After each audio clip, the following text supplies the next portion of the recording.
Hey man, what's up? Hey man, not much, just chilling. Cool. Well, I got my trusty Evercade handheld here. I got a new game. Ooh, I don't think anyone cool. else has it. Show me, dude. All right, here. Let me just pop it in here real Here's quick. an exclusive, everyone. Oh wait, hold on. Huh? It's not fitting Huh? here. But I mean, here's the cart though. It's good. It's awesome. It's an awesome game. Here, check it out. Oh, dude, Yeah. But that's awesome. I don't know why it's not fitting. I don't know why it's not fitting in there. Huh? I don't know. Maybe it's like the earlier carts that were too small. I don't know. Hey everyone, welcome to Karg. Calling all retro gamers. Calling all retro gamers. Calling all retro gamers. Calling all retro gamers.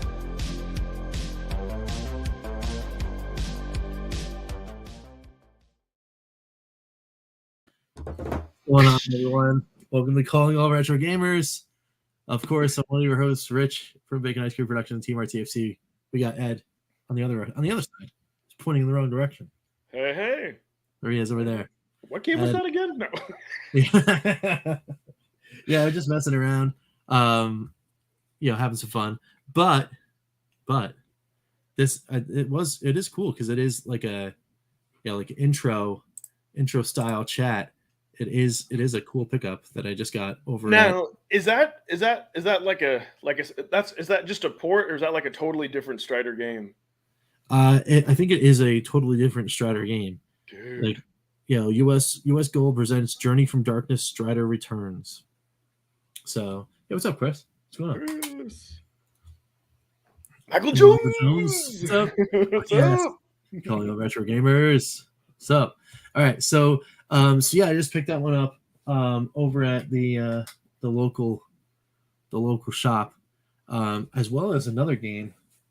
It will be the only Genesis game that I have for a little bit, but I found it just sitting on the shelf, card only, and I just had to get it. File that slot. That's it. Just get it in there. Shove it in there. But yeah, I picked up this too. Ooh, dude. Yeah, it was like $5 on the shelf, and I'm That's like, awesome. I gotta have it back. Yeah. Okay. So. Hell yeah. Hey, here's a file. Yeah, there it is. Yes. There you go. Yeah, it is. So, an interesting thing that I noticed about Genesis games and Game Gear games, though, right? Right. They are the same height. Huh. Precisely the same height. It's interesting. Just like some random thing that I found out. That's awesome. I never would have known that. Yeah.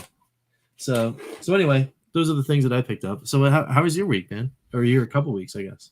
Good. Just been busy with work and stuff, and usual things, and pumped to be here and talk about all retro awesomeness and all that. Yeah. I've been trying to solve a problem, and I think I might have had the solution. I was hopeful that it was going to enter the house today, in which case I would have then just grabbed a box and pulled it up and then started opening it and, that kind of thing. And it's not going to happen for today. But anyway, it is a solution that is very much like the tease, very much like this, that will help me in my quest to be able to play Axe Battler on a television. So I broke down and I got one. We can talk about that maybe later. Okay. We'll talk about that offline. And we'll save that for the but it could be something that's kind of very cool and will allow me to do things that I might have not been able to do. So more news on that later. Nice. But so here's how I imagine how you got that, whatever it is. I rather think we could strike a deal.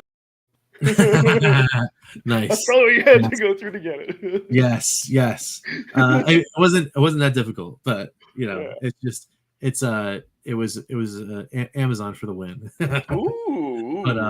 But yeah, no, it was really it's really, really cool. So, but unlike any of the other episodes we did before, except for one, because there was one breaking news item that we talked right up on the front, there seems to be another retro gaming news topic that we just go straight into some news and talk about this guy.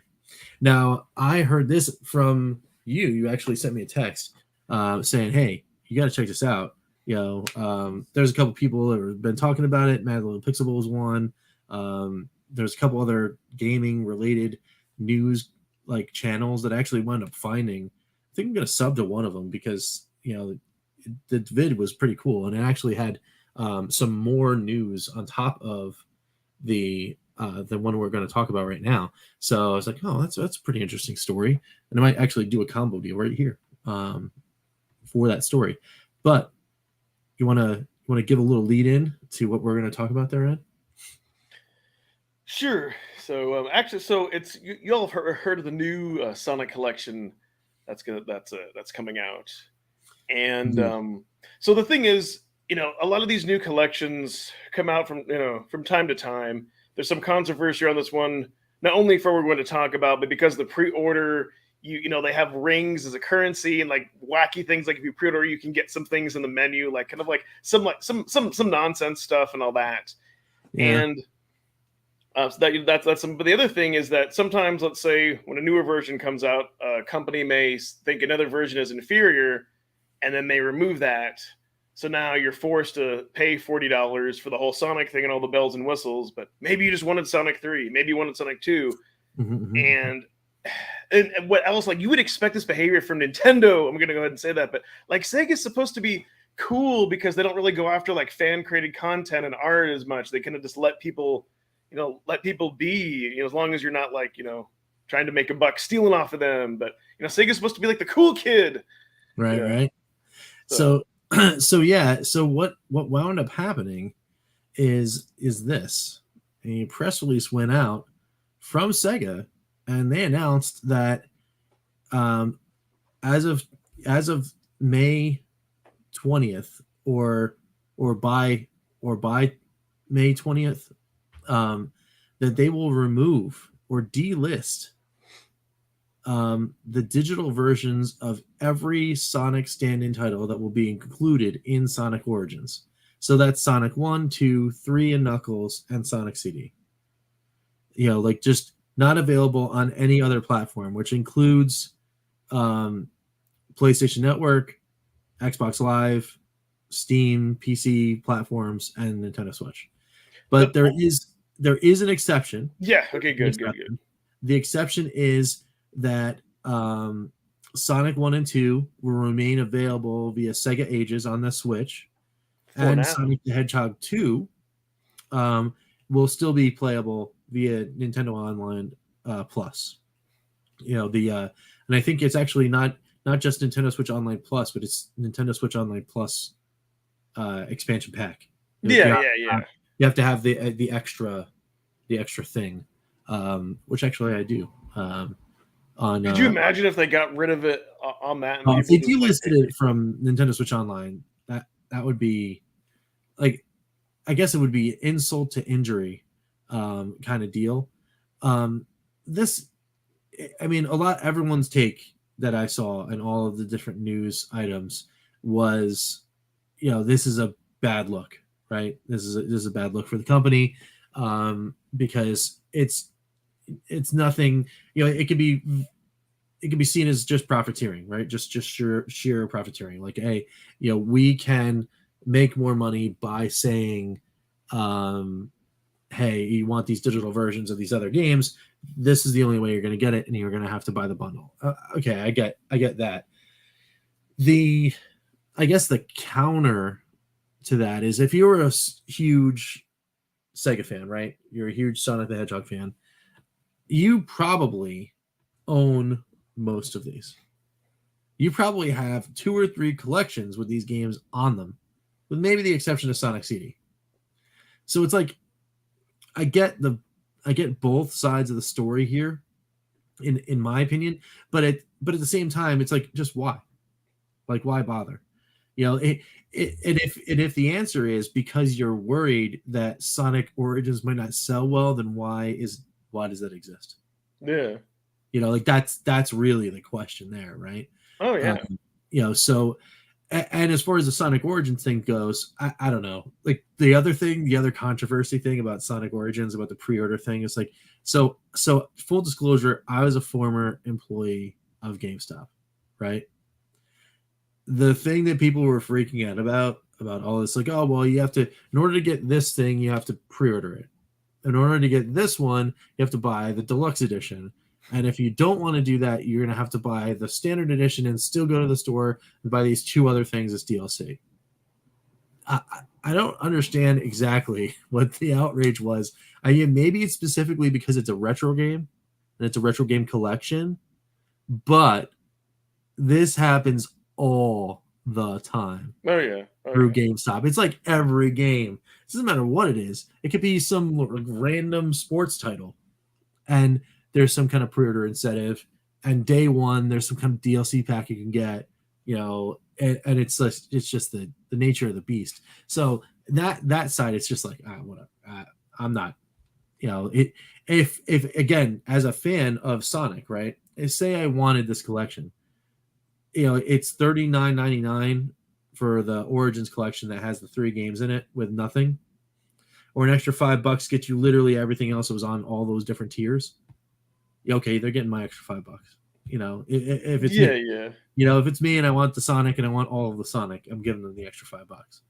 I want the hard mode. I want the extra tracks. I want the extra soundtracks. I want the extra like little doohickeys. It is a little weird though. It's like you could move the camera in a 3D thing on the island, but only if you have the digital deluxe. And it's like, what? Who cares? Brian says he's going to play Sonic 1 or 2 on his Game Gear. I don't blame him. So there you go. Yeah. So there's a few things from like we don't like anything that's like anti-video game preservation. Yes, that is true. That's the first thing. And it kind of goes back to what we've said. Like, unless you own the physical media of a movie or a game, they're kind of doing like what Disney did, taking other Marvel properties away from Netflix, taking it with them. I mean, I get that it's their IP, but they can't say it's taking up server space. Like, that's a flat out lie. Like, these games don't take up, right. So what I don't understand is why wouldn't you give people options? Because like the person who are looking for those games, they're not going to buy like the $40 game.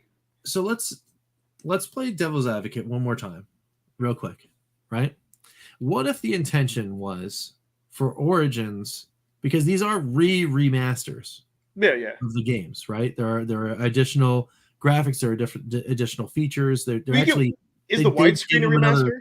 I think so. They did give them another coat of paint, so to speak, right?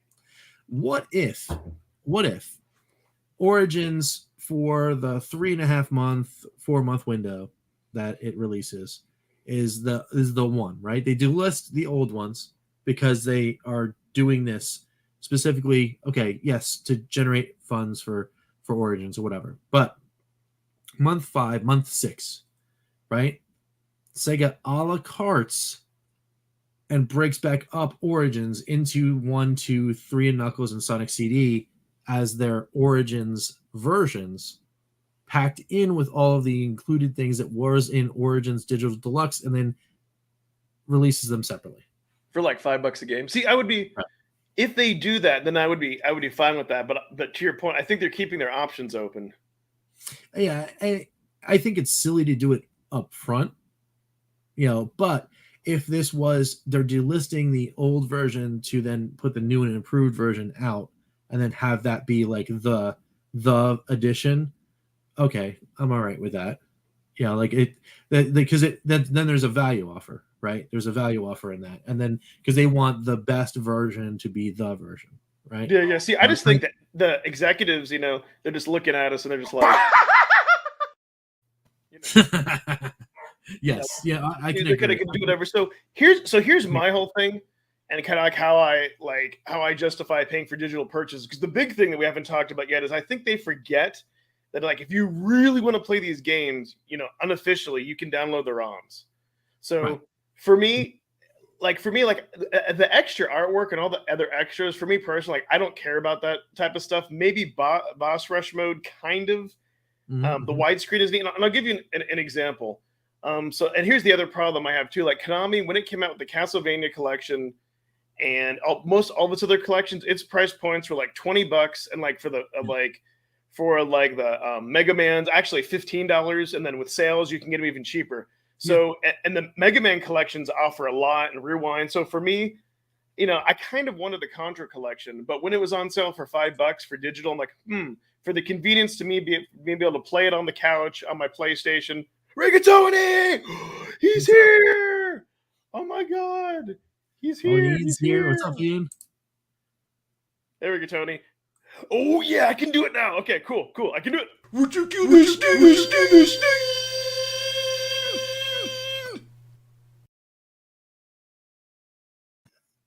Yeah. Sorry, I do that just for you, guys. Awesome. So anyway, for it to be on sale to pay $5, I was fine with that. Even like with the Castlevania version, Castlevania edition, $20, you get like all the Japanese versions and the US versions, and like the Vampire Kid or whatever was like translated and all that. So they for me, like they gave you like extra get, like that was so that was worth it. And then the Mega Mans, I got both the Mega Man X and the Nintendo one. The dual, they were on sale for $20. So my point is that like they really have to offer a lot. That's the same argument against like the Ninja Turtles. Like I don't know if I want to play all those versions of the games. They have multiple copies of like Hyperstone Heist that I don't care about, and they don't have the Turtles theme. So I know not everybody's going to do that. And so for me, like I don't have to have like a re-release physical edition. Like for me personally, if I really, let's say, just wanted a physical edition, I would actually go out and buy like the Nintendo. You know what I mean? Even if I couldn't play it, like if I wanted it, Yeah. Rigatoni, yeah. So that's why I know this isn't about Evercade, but the 5 minutes of the show we talk about it.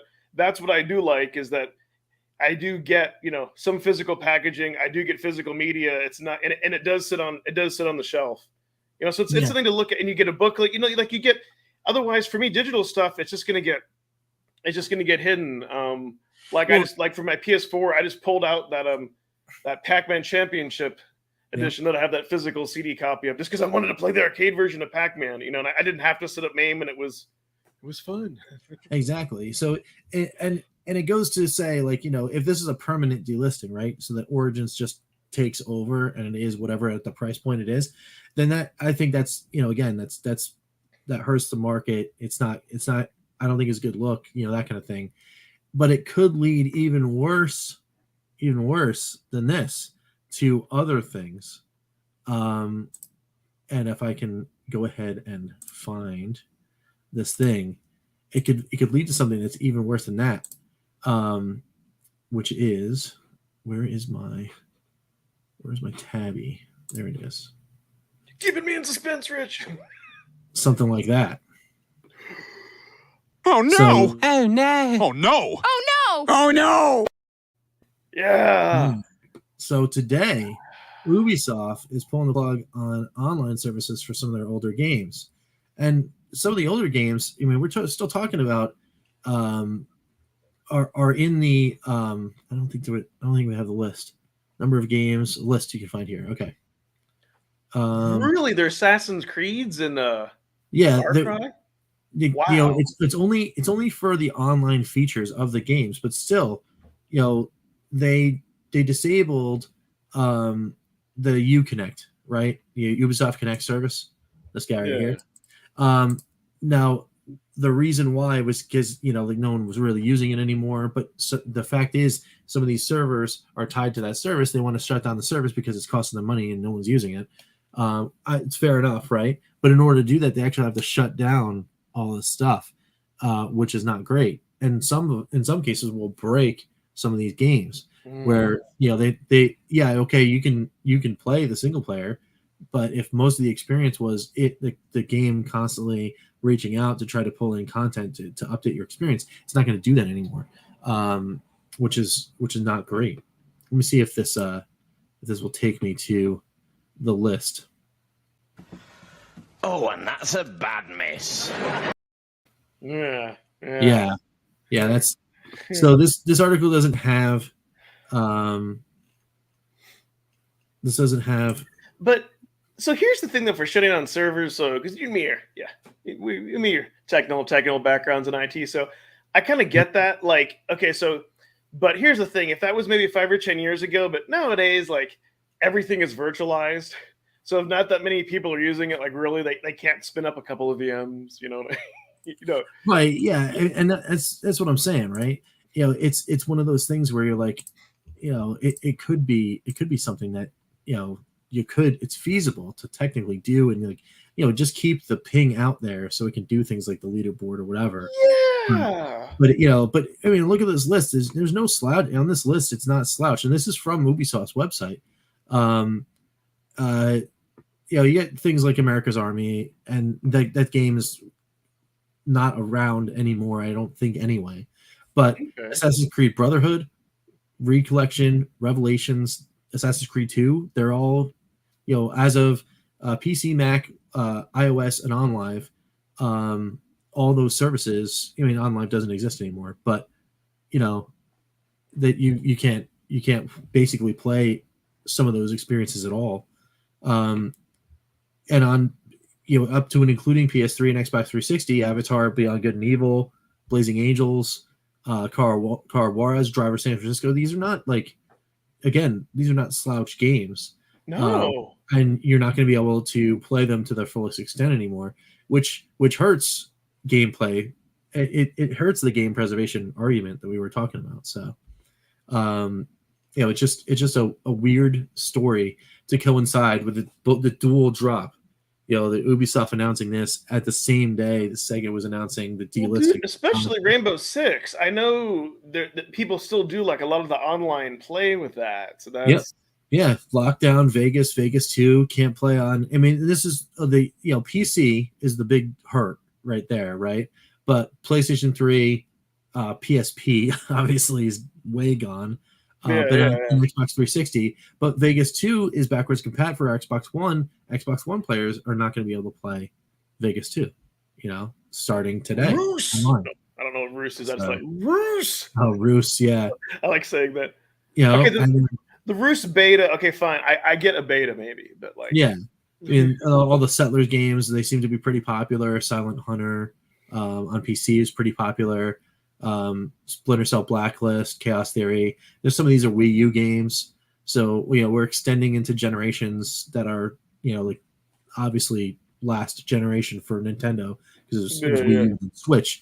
But Xbox One, just a couple titles in here that they're just straight up not going to work, which is pretty crazy. But it's one of those things that I just want to kind of spotlight and say, hey, look, in the world of in what I would call neo retro, in 10 years, 20 years from now, all these PlayStation 3 and Xbox 360 games, these Xbox One games, right? They're going to start to be considered, retro by the next generation, because they grew up, so the Douglases and the Henrys of the world, right?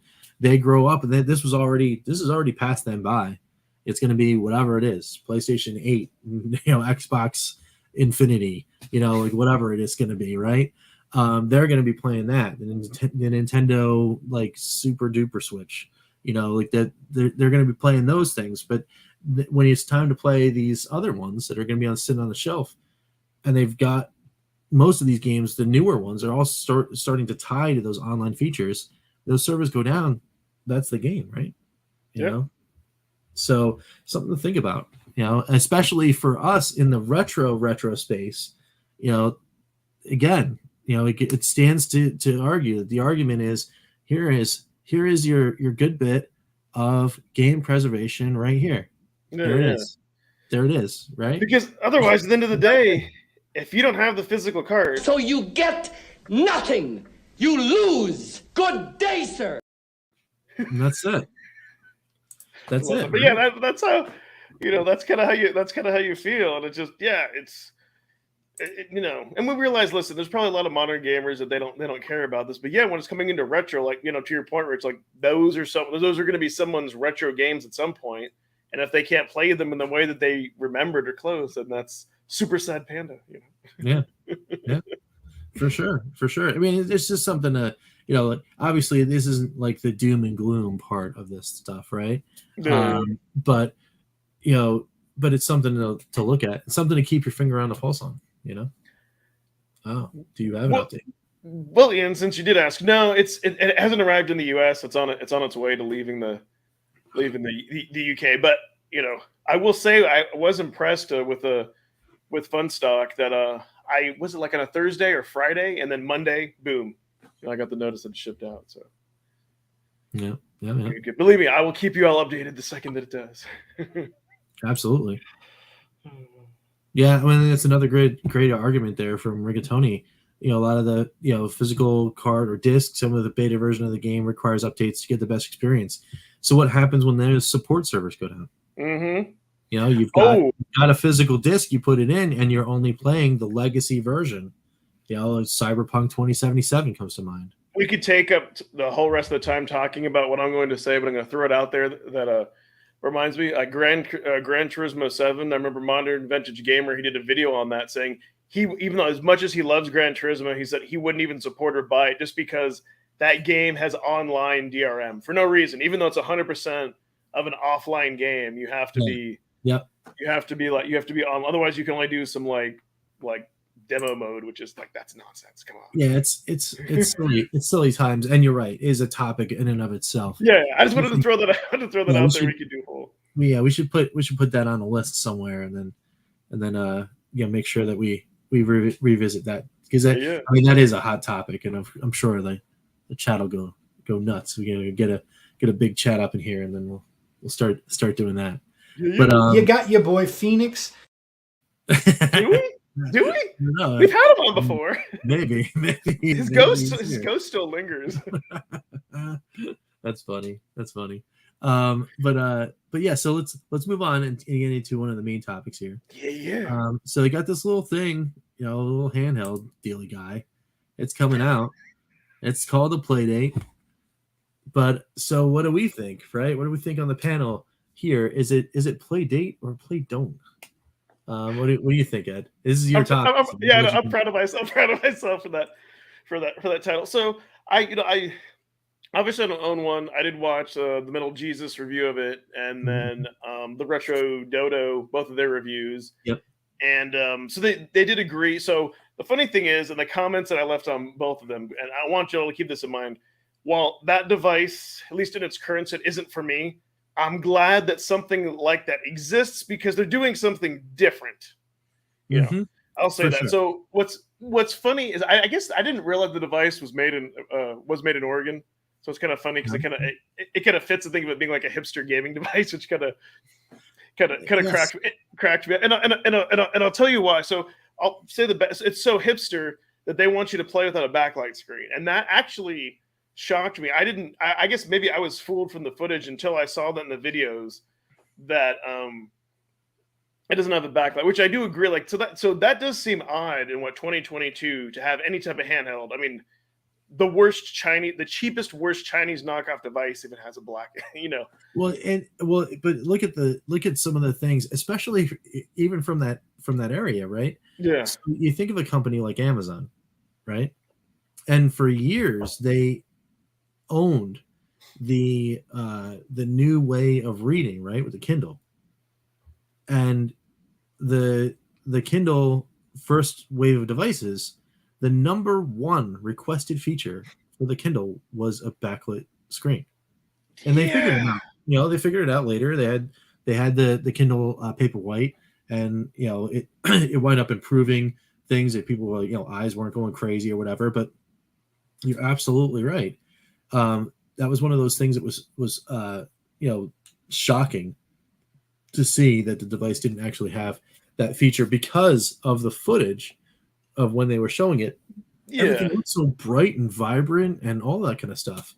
Something different. And I'll talk to you. And it's 100% though. It is absolutely an intriguing device. Yeah, he'll get his. So see, Jeff's in the chat. See what's going on, Jeff. So he's looking to get it this week, maybe. Oh yeah, and he can tell us. So that I thought was kind of interesting. I mean, I get, and that's why I kind of say it's a hipster because they want you to have that experience of a Game Boy.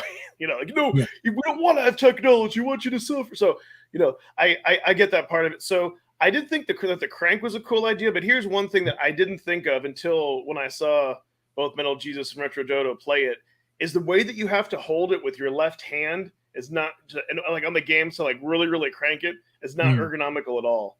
So but it's almost like you want more meat to hold with the right hand while you're doing the crank stuff. Yes. You know, and I watched MGR's review too, and I'm kind of with him. I have smaller hands than he does, but you know, so maybe it would fit in my hand better. But yeah, he described there's a couple games where you actually have to have your finger off of the D-pad and any other button and just solely use the crank. And I'm imagining that kind of claw on the back of the device, because there's so little, I should say, little real estate down there, that might get a little annoying. But I mean, who knows? I've never held it, so yeah, they're saying that can't really say. That their thumb, that like after 20 minutes, that was just just having to like hold it. It wasn't a good spot to grip it. So maybe in 2.0, maybe in a re-release, maybe they'll make it a little bit bigger. Maybe they'll make it with a backlit. So we'll talk about. So those are some of the things I didn't like, and then there's one more big thing for me that I have to address that also I didn't like. Sure. Is the price. Yeah. Like for me, I understand it's better quality, but $200 to me is immortally insane when you compare it to like all the Chinese knockoffs out there, and even like Evercade is priced so it's not too expensive. Like for an extra $200 you could get a Steam Deck.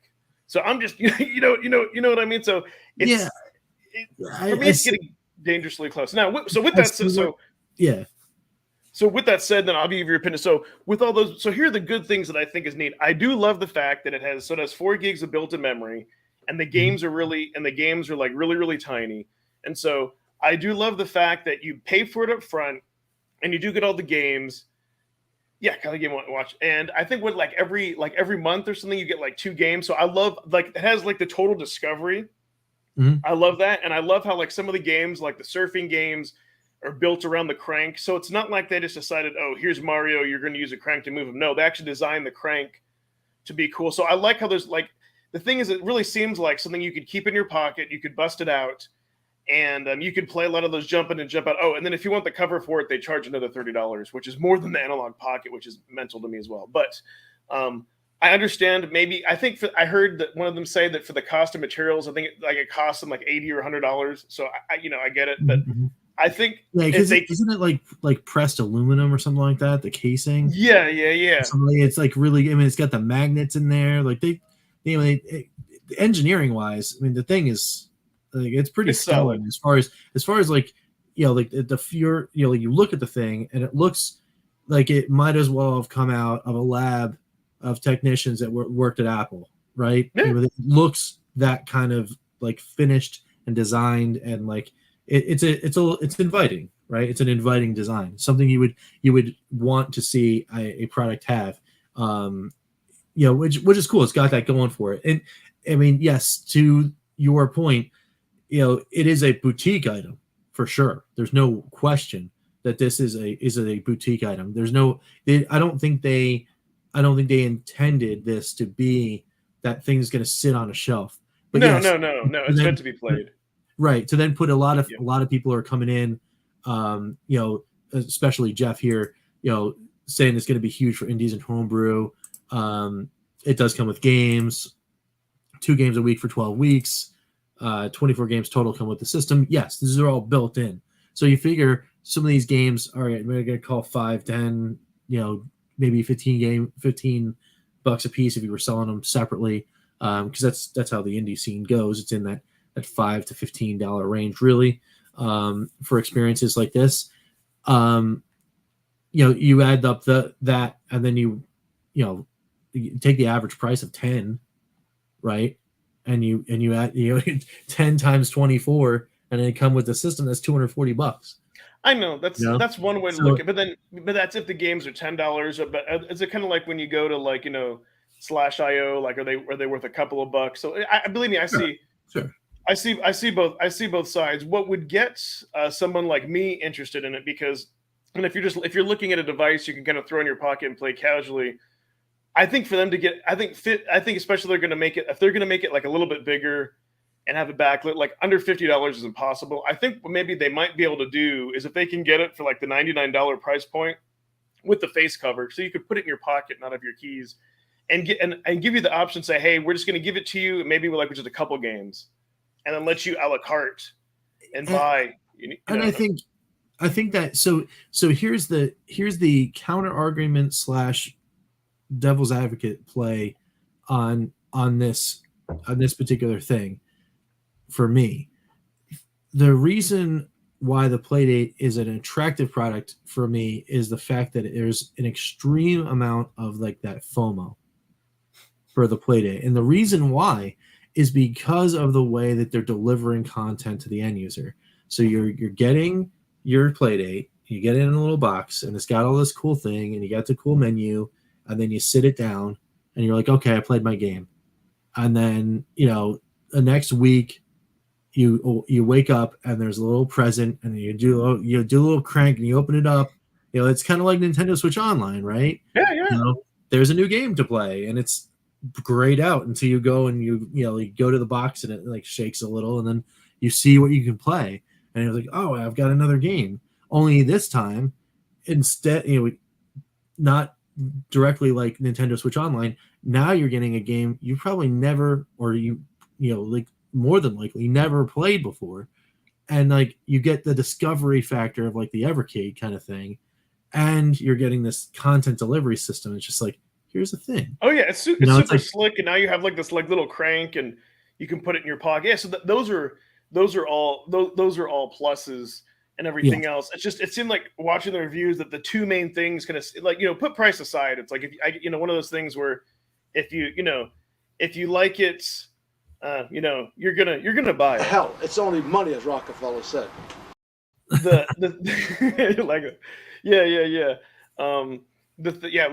Need to keep it covered. Yeah, see, but yeah, that's yes. yeah, definitely. Yeah, it is 100% right. Because I don't know if I can get into it. There's not enough. Oh, there it is, right there.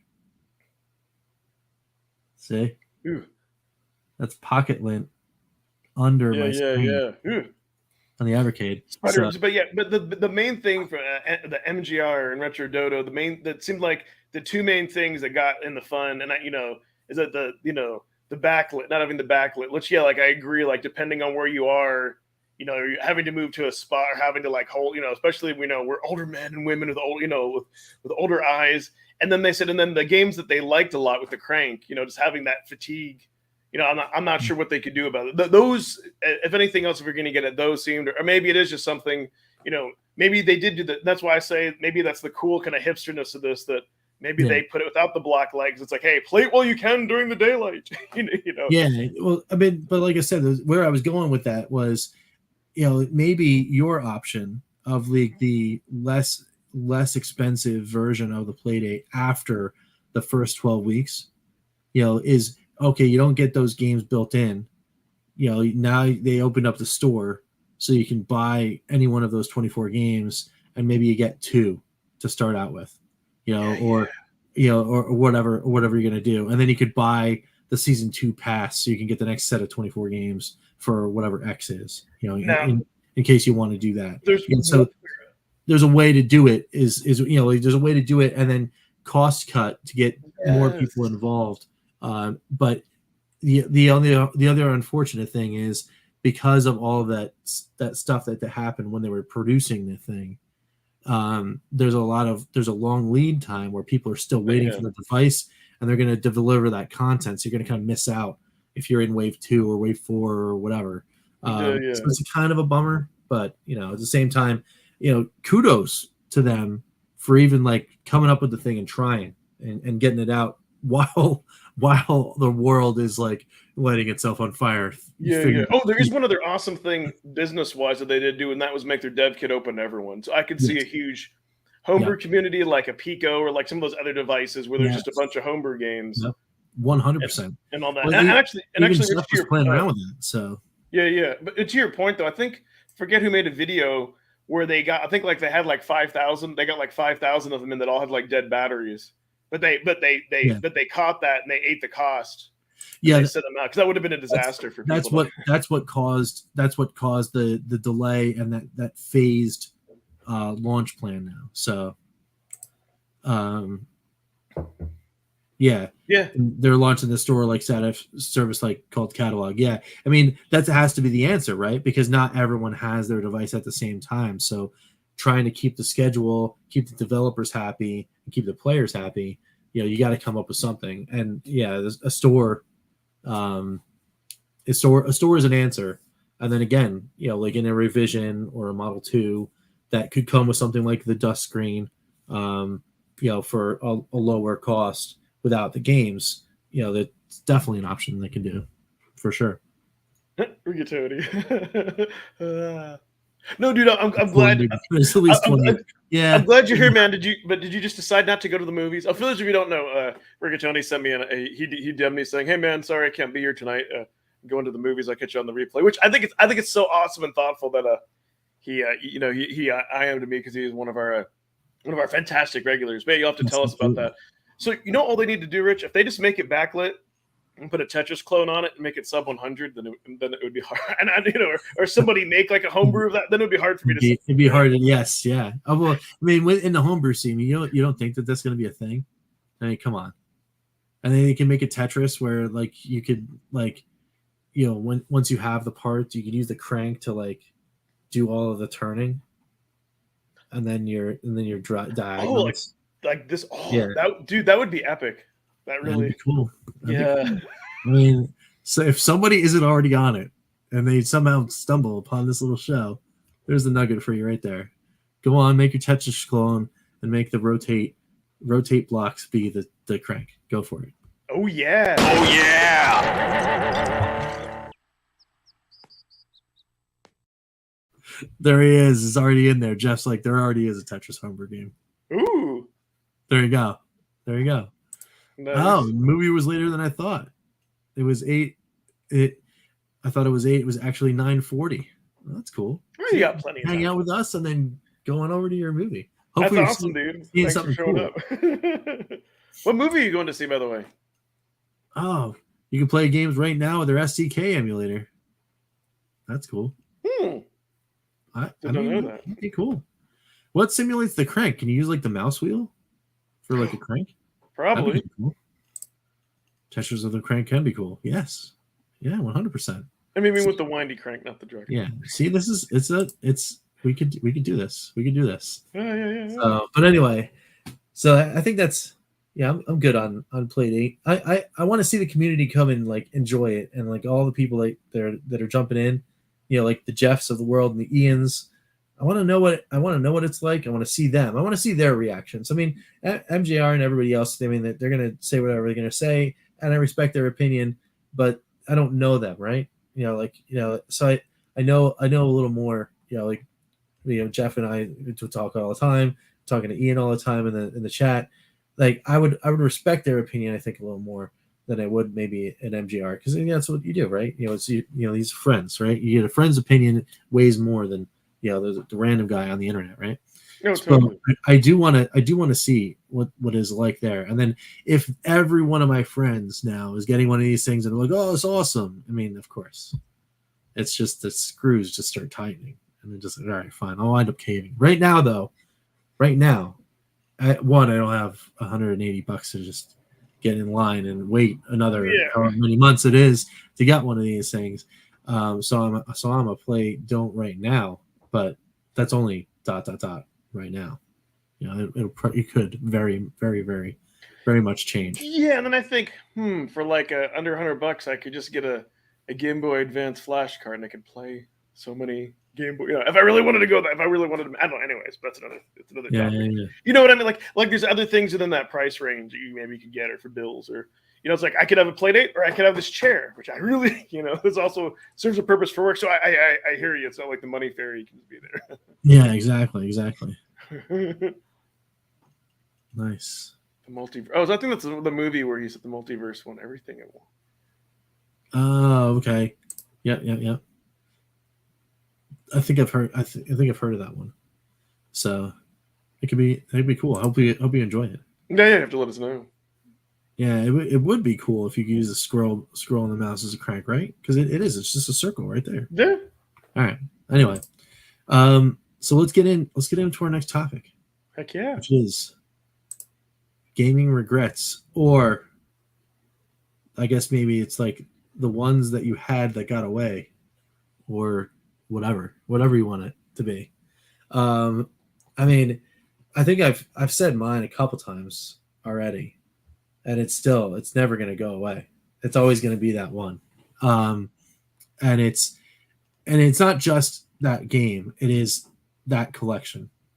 My original game collection is my biggest gaming regret was getting rid of it to get money to move to back up to the Jersey area. Now, would I still have it today? Probably not, because it probably would have went downstairs and I would have lost it in Irene anyway. So like the floods are always, I mean, there's none of regret. It just happens to you.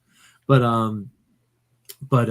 yeah, I mean, that is the one though that really hurts, because then you're like, something tells me my copies of Lunar and Vey and Popful Mail and Silpede, every single one of those working design Sega CD games, I hunted them all down, and I had all of them, I think, but one release. And that just not having them on the shelf, they were all complete in box, they were pristine, all that stuff, and it's just like, that's a tears. And my original copy of Final Fantasy VII was also kind of a tear, but that got stolen out of my car, so it wasn't like I didn't let it go. It just left. I had a little bundle. I went over to my friend's house, and we got in his car and went out to like dinner somewhere. It was in Florida, and then when we got back, I went back to the car.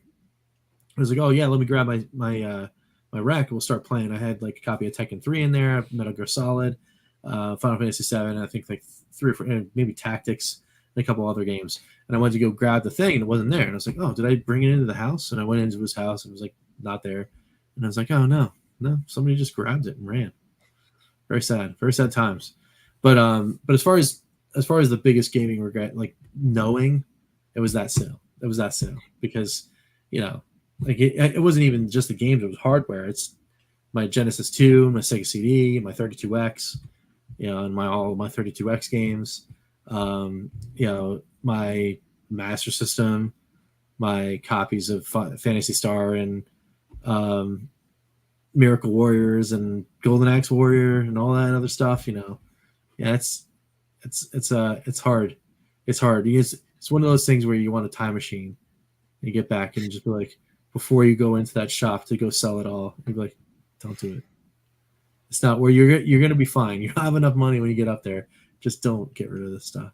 Just don't do it. So that is and will always be I think my biggest gaming regret, the one that got away. For sure. Maybe we should have titled this biggest gaming regrets. You were just saying gaming regrets. I didn't know we had to.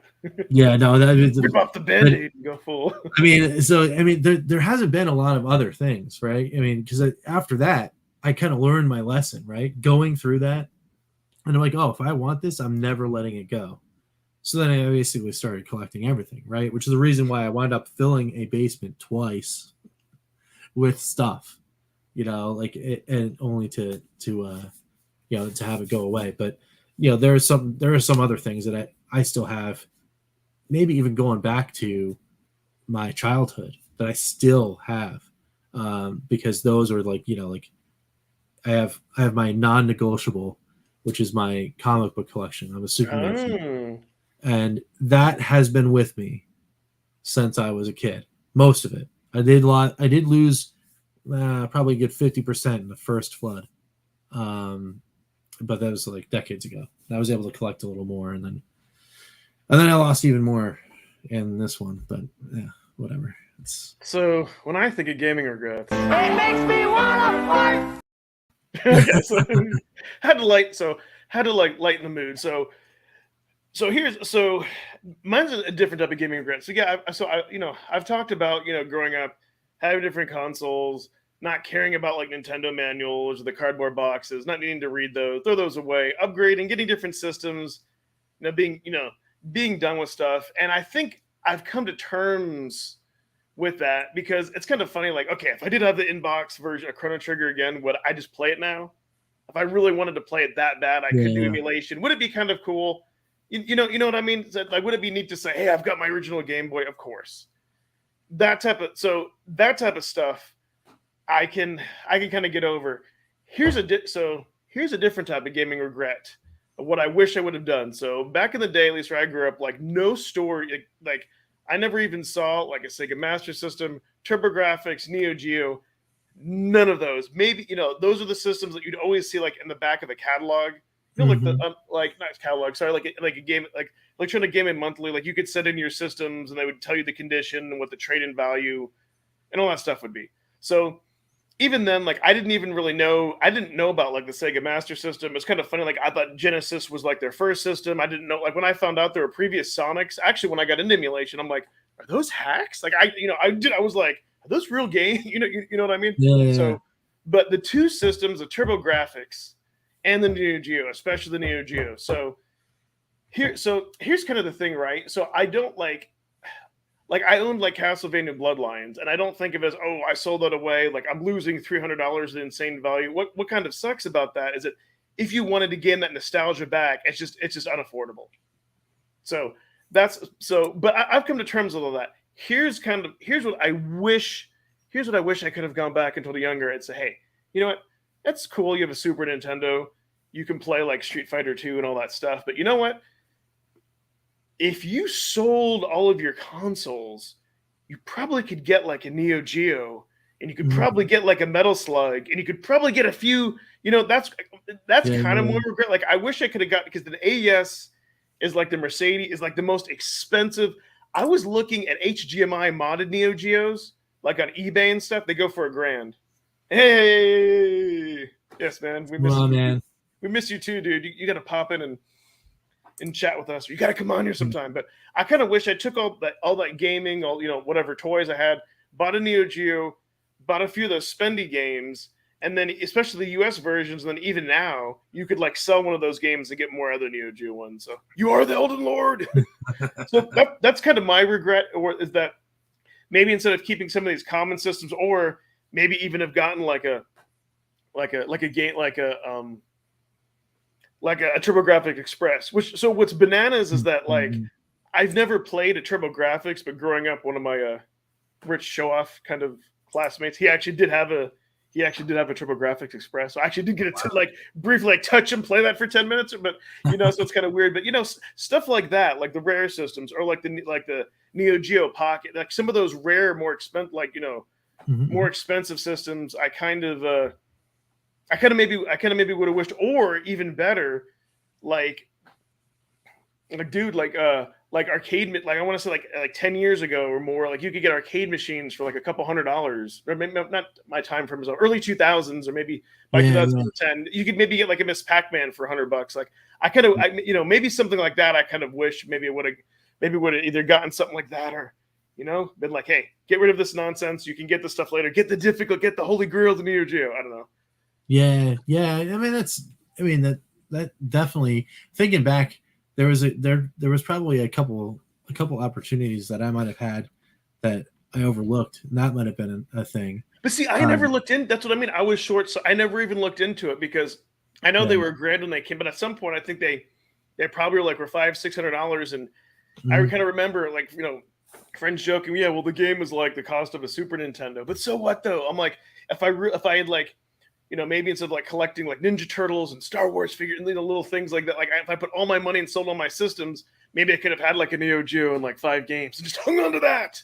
And that would have been like, Yeah, but no, I mean it's definitely cool, and that would, I guess maybe that would be a holy grail kind of thing for me as well. Although I'm not as attached necessarily to that particular console, but I did always want a Jag, and I know for a fact that I definitely was working at a place that probably had them in the back somewhere, and when they went on clearance, I was just like, nobody's gonna want to play this, dude. And you don't pick it up, and you're like, what are you doing? I remember like seeing like Virtual Boys, and though like Virtual Boys were like $50, no one wanted them. Jaguars were like under 100 or 50. I remember we all laughed like, ew, why would we want anything to Atari? That's disgusting. Nintendo is the almighty God. Seriously, right? That's what we looked at it as a kid, and and I like that's why I never even got into a 7800. I was like, because Atari kind of like tarnished its name with the whole, with everything that happened here in the U.S. with gaming, and then everything else had so much better graphics. So it's like, yeah. Or like a Sega Nomad. I kind of wish, maybe had something rare like that, or a Jaguar. Yeah, could you imagine like just to have that? Like, if you actually had a Jaguar, then I think like a flash cart's maybe 100, 150. But like, it'd be worth it just to get that, play all those games, and Atari, like the other Atari VCS game that they ported, or not VCS. You know what I mean? Like what's that other Atari that they ported to it? Maybe it is the computer VCS, not like the modern. Yeah. That they ported some of those games. Yeah, something like that would just be so cool just to have. Yeah, absolutely. 100%. It's a great topic. Yeah, no, it's cool. And it's cool to kind of like reminisce into the, future past, right? What could you have done if you made the different decisions? Like for example, another one it would be, so I got a Dreamcast with a buddy of mine. We bought the last two in the local electronics boutique when they were still electronics boutique, and they were clearing some out, and there was a whole bunch of games there, and we're like, you can just we'll pick them up later or whatever. So we got the ones we wanted and then left, and then like never went back, and then they all went clearance out or whatever, and then they just went away. Man, to go back, because they were dirt cheap, man. We're talking dollars per game, dude. I think going back there and just like cleaning house one day, man, that would have been awesome. Because my Dreamcast, it crapped out because I think I was one of those people who did play a lot of backup games, and they put more wear on the drive. But I want to say like I eventually sold mine for like dirt cheap, or I might have donated it to Goodwill because it was non-working. And I remember at GameStop you could buy a Dreamcast for $25. Yeah, and like games on clearance. And good topic, kind of depressing. That's what I mean. I was probably in that same boat where it's like for $100 you probably could have gotten like a brand new Dreamcast, not touched, and a bunch of legit games. And it's like exactly, yeah, you're playing all sorts of cool stuff. Time machine. Speaking of good games on the Dreamcast, though, anyone into regular RPGs, Evolution, consistently underrated in my opinion. I really like that series, and I think I still have at least the first game in the series. I know I traded in the second game. I don't know why I did that, but sold my Neo Geo AES games last year, kept the system, thinking I'd get a flash cart. At some point, those are like $500. Wow. That's cool. That's cool, though. You have an AES. Oh, I know. I know, like Stone Age Gamer, someplace like for the base model, it's like $500, and then I think for the Pro, it's like $750, something disgusting like that. But yeah, that would even be cool if you had. That's why I was like, man. But even to get just like a HDMI modded one, it's too expensive. But yeah, you'd have to get a flash card, but then you would have like the real joysticks, and that would be a cool experience too. Yeah, absolutely. So, do you want to do the last one, or do you? Yeah, I'd be in the mood to go a little bit longer if you're in the. Yeah, sure. Yeah. I'm on fire, man. I'm not gonna be able to like sleep now. I'm on fire now. Right, cool. Yeah, let's rock this. So the final topic for today, before we get into the voicemail, is: will you buy a modern console? I think I secretly already answered this question. I don't know if I told anyone on a podcast the story of how I gave my brother-in-law his recent birthday gift. But I know Ed knows the story. And that was a story of how a PlayStation 5 came into being for a certain member of my family. So I'm not going to go into the story because it's really long. But in the telling of the story, I said, if there was a moment in time where I walk into a store and there is a PlayStation 5 on a shelf and I can just buy the system and walk out the door with it, that's the day I buy one. So will I buy a modern console? Yes.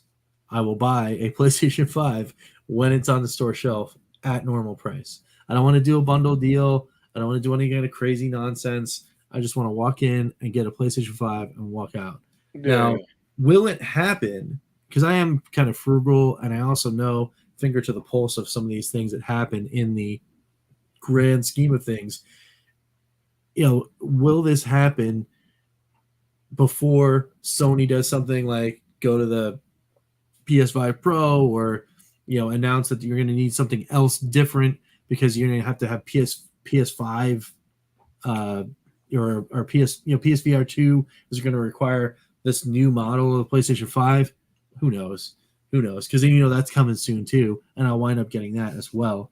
But I'm always into that stuff. It's just this generation was so, a wrench came out of nowhere to just disrupt the entire chain for both Microsoft and Sony this round, that it was just crazy. Ian says, I wish the VCS was offered for $99 here as well in Europe. I would probably get one. Yeah, man, that was a crazy story that happened with Atari, which I think is going to lead to some speculation as to what is actually happening. Is Atari doing this to clear out stock because things maybe not going so well, or is it actually just GameStop? Is GameStop just like, all right, well, we got a whole bunch of these things and they're not moving, we're just going to get rid of them and we're just going to cut ties with Atari, because Best Buy still has them on sale for $3.99, those bundles. Yeah. And so does Walmart. So two other major retailers are having this thing at full price. So here's the funny. So for a modern console, to be clear, I should have put like AAA. No, I'm glad he brought that up, because I'll address, because I passed on that deal, and I'll explain for me why. But kind of like a PlayStation 5, a PlayStation 6, the next I kind of mean like a modern console, like technically like the VCS. That's notice I didn't say modern retro, or I didn't say anything like the Analog Pocket. Yeah. So for me, first of all, for me to get a modern console, I need to feel like this. Like my mind has to be blown. Yeah. And so for that, like for a PlayStation 5 and 4 right now, there's very little difference. As far as you're gonna the main thing with the PlayStation 5 is you have an SSD drive, you can load games faster, graphics are very close. It's kind of like when the PS4 Pro came out, it looked very, looked very, very similar. So for me, it would have to be something like when Nintendo, Super Nintendo, boom. Right. So and here's kind of the thing with me. So with me, I'm I can't just be like a collector. Like for me, I don't like tons of clutter. So it's kind of funny because forget the broken Evercade, but I have two Evercades. So it's in my mind, hey, I have two devices that I have to keep charged. There's a little bit of maintenance. Luckily, all the cards are interchangeable, and I have my GBA. You have to keep it charged. So for me, my PS4, I mainly play retro games on it. I don't even something like Elden Ring doesn't excite me. I think it's cool. I think it's great. Mm-hmm. I wish I could make and jump in for those modern games. But for me, it has to be something, something different. So for me, I don't want to get a system that's clutter. If I spend my, to your point, Richard, you say you're frugal, I am too. If I spend my money on something, I have to use it. So I could have gotten the VCS for $99, but then I'm like, well, then I'm gonna have to play it. And maybe right now, yes, there's there's games like Berserk and stuff I'd like to have, but for the most part on the Evercade, the good Atari stuff, I can play that. And then the other stuff that they have, if I really want it, I can buy it off of the Steam store. So while I think the concept of the VCS is cool, I don't have Xbox Live. That would be another bonus. I'm like, do I really have to have it and have those controls, or can I have a similar experience? And the answer is no, I don't absolutely have to have it. Then it's well, where do you, so that's kind of my whole thing, is that then it becomes clutter. For me, and then another thing that's kind of silly. So the Switch store, I don't want, for me, so even looking at the PS4 store sometimes is overwhelming. Yeah. That's what I like about the Evercade is curated. I would be probably more I would be more likely to get a 3DS or a DS or something with carts before I would get a Switch. Got it. Yeah. Just for that, just kind of for that reason. Unfortunately, the other problem is, unfortunately, the gaming economy here, as far as the skyrocketing of prices, is insane compared to Japan. Their games are so much cheaper. They have a lot of secondhand shops, so you could, you can have a lot of these systems. They sold a lot more from there. So it's like, yeah, you can get like a Famicom for like under 50, and actually an AV modded Famicom for $50 or under that's decent. You could probably spend $100 and get like a Nintendo and like 20 games. You could do that with most of the consoles, not with not with Saturn or TurboGrafx, but if you're willing to do a little bit of modding. So that's kind of the thing here in America. It's so, it's so expensive. So for me, like what I like, and maybe I know I said last time I never cast my mom got the garage sale confused. It's this weekend. For me, kind of the deal, what I'm waiting for and what excites me is I kind of want to come across like a mystery box. And like a mystery retro box, like maybe you see like a few Nintendo carts, maybe you see a Nintendo, or maybe you see something like a Sega Master System. And you like it's one of those things where let's say they're only asking like $50 or less for it, so you don't want to like take it out and paw through everything. You don't because the more you don't want somebody to second, and you don't want other people to look at it. So it's like you have this moment where some stuff may look like it works. You see it's maybe a cool console, and you're willing to take a chance on it like that. That excites me. And you're kind of hoping for one console, one game. So for me, like a modern console, it has to have something really, really special, because to be honest, I would get a Steam Deck before I would get like a PS5 or something else, because I already have a library. You can emulate stuff. Like the Gen 2 of the Steam Deck, that comes down to $200. Like that excites me more. So I'm not looking like for your traditional like Xbox, Nintendo, or Sony console. It has to be something special, something different. Gotcha. Yeah, I mean, for me, I'm kind of like I like the story and experience from like certain development teams, and I know that like most of the ones that I really enjoy, Naughty Dog, for example, being one of the best for console stuff in my opinion, they exist only on the Sony platform, right? Until you wait like 3 or 4 years, and then maybe they'll come out. Some of them will come out on PC, right? But other than that, I mean, if you want the game when it's announced and you want to get it now, I mean, you got to get the system, right? Mm-hmm. So for me, that's why I'm going to go PlayStation over Xbox, because I'm still tied to that stuff. I'm like holding out hope for like that one.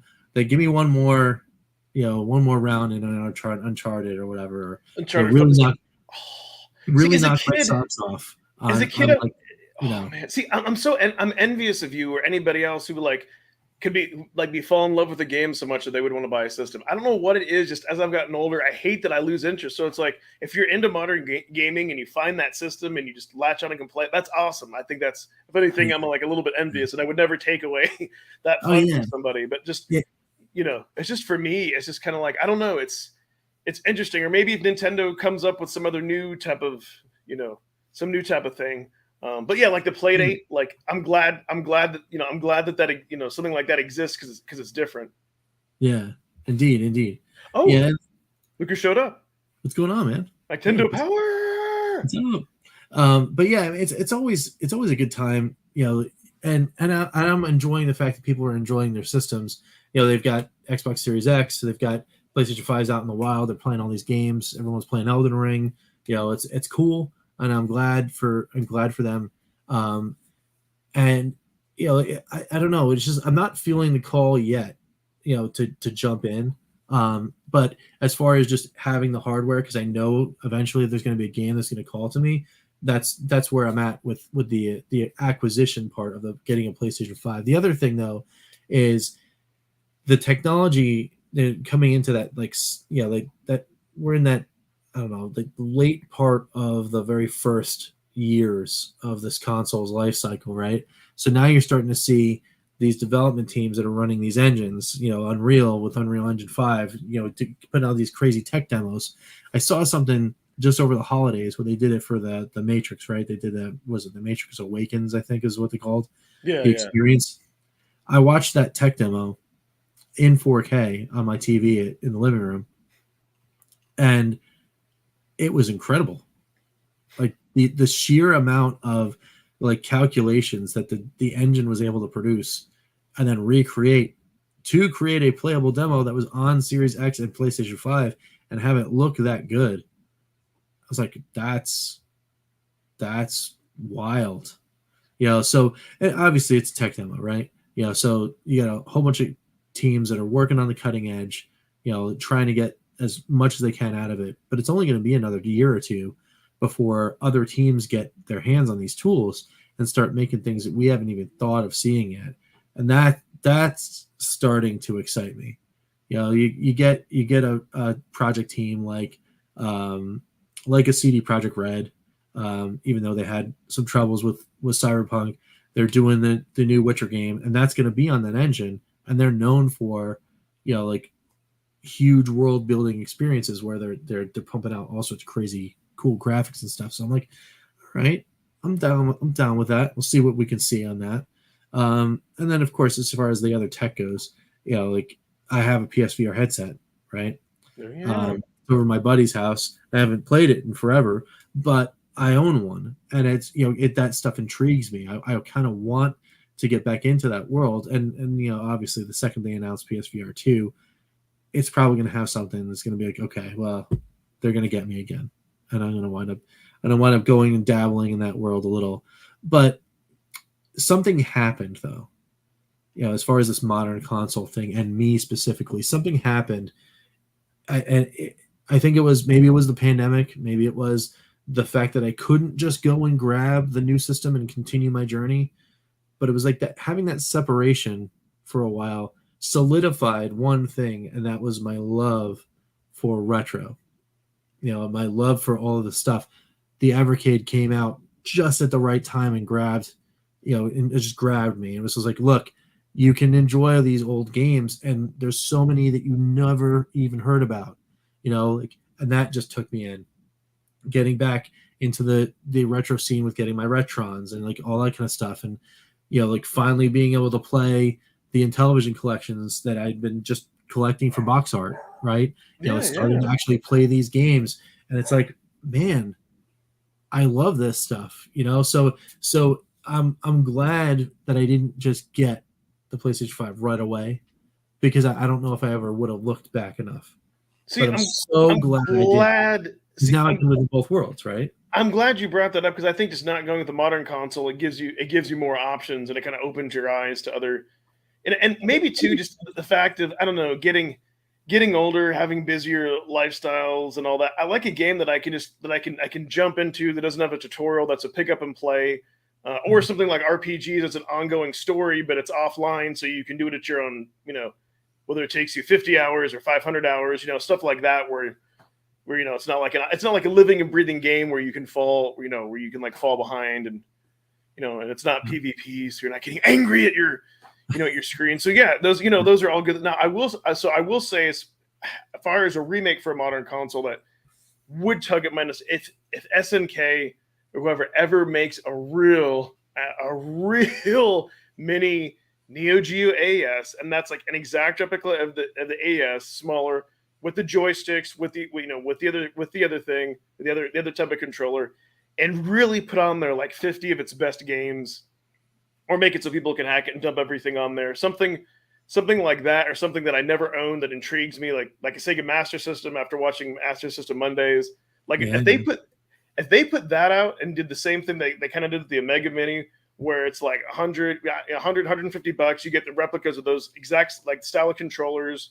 I know the 3D would cost too much, but have like an SD, put whatever 40 licensed games, have an SD card slot, and you can add the whole rest of the collection.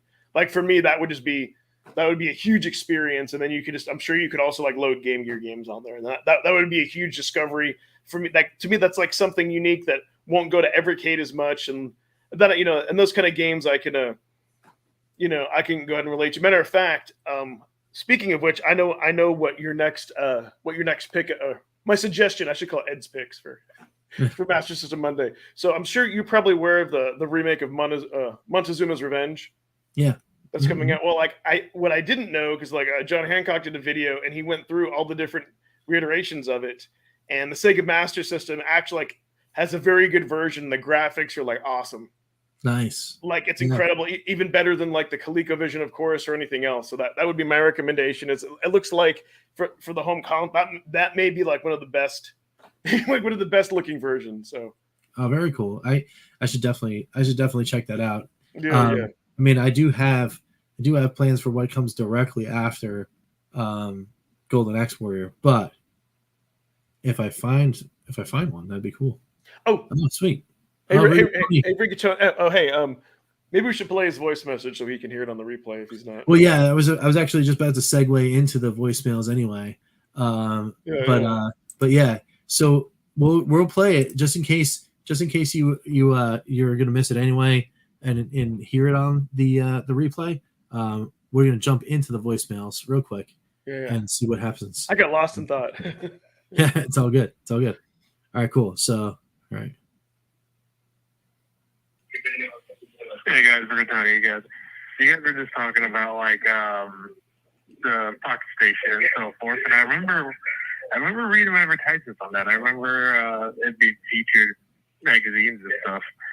But one thing that when you guys brought up the PSP, immediately when I remember the lanyard, I remember watching the commercial of PSP, people like wearing it around their necks like it's a necklace. That thing is way too big to be walking around with a necklace as far as the PSP is considered. And I brought up maybe a question for your next podcast. Will be the ridiculous advertisements for game systems, like the Sega's commercials back in the 90s, or even the Sony commercial when they had Crash Bandicoot, at the Nintendo headquarters, or even the crazy PS3 commercials with the weird baby and then the VR commercials with the whole VR system, attacking the kids and everything. The advertisements were crazy back in the day. I guess the craziest one I can remember, not really crazy, but the PS4 commercial, they had all the characters. All the commercial, they're all at the bar drinking and so forth. That was pretty cool. Anyways, I'll let you guys go with that. Alrighty. Talk to you guys later. Bye. Hey, before awesome Rigatoni. That was totally cool. And yes, I think I know where you're going for that. And to answer God's question. Yes. In this scrolling ticker right here is a phone number. And that phone number is area code 929-548-2274 or 929-548-KORG. KORG! Oh, good. Rigatoni's still here. He heard it. No worries, dude. Yeah. So I'm glad we got to play your voicemail. We were going to answer it. If you got to go, it's okay. We'll answer the question about the crazy advertisements. Yeah, I think the most freaky one, I want to say it was PlayStation 3. It was the one with the little kid in a white room. I think it was a baby actually, and it was just freaky. It was absolutely freaky. And there's an account actually. There's a Twitter account that has a whole bunch of these advertisements, and they call them video game advertisements after dark. And it's all these different games where they had scantily clad people and things that are you would never see in a magazine right now, ever.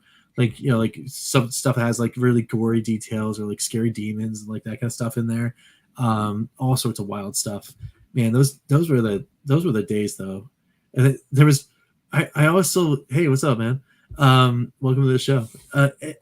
I want to say that there was one that insulted you. There was one old school video game is in the 90s because that's where everything was attitude, right? There was one ad though that was I think it was for Phantasy Star. Maybe it was Phantasy Star 3 or something like that. It's it said something like, this game is either so difficult or so long, you'll never beat it, and neither will your grandfather or something like that. What is that? It's well, then why do I even want to buy it? And then you end up finding out because Phantasy Star was just games like Chrono Trigger and all this other things, they were more expensive. So on top of being insulted that you'll never finish this game, it's also $90, back in the 90s. Which is pretty crazy. So but anyway, so many great ads. I think there's also a channel out there that watches old video game commercials, and checks that out. There was another one way back in the day.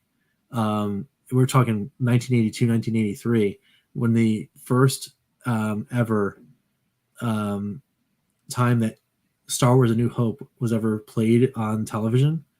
They had it on CBS, and my father recorded the entire thing. And one of the very first ever advertisements for that was on that show was one of the games. It was like basically somebody made like I don't know, it was a ColecoVision game or something like that, but it was like Reese's Peanut Butters, and it was like these two kids arguing about like your chocolate hitting my peanut butter, no, your peanut butter hit my chocolate, like that kind of thing. Yeah. But it was in the style of an actual video game. This is pretty good. That guy had some dude. He's leaning back on the couch, just like, "What's up?" Yeah, because I just for the fun of it, I did a search. There was one for, I think there was an old school lot. I wonder. Lost Master System Phantasy Star commercial. I don't know if this is a joke. Since 1988.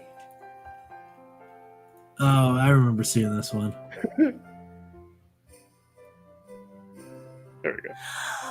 Oh, it's perfect. It's not a 4-carat diamond ring.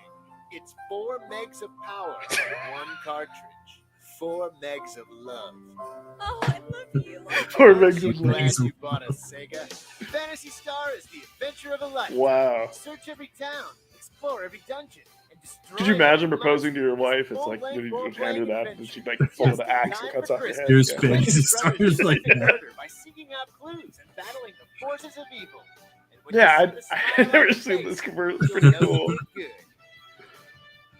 Fantasy Oh, do you Star remember on the Cinemax. Reese's Peanut Butter commercial? Being a good husband is the most important role you'll ever play.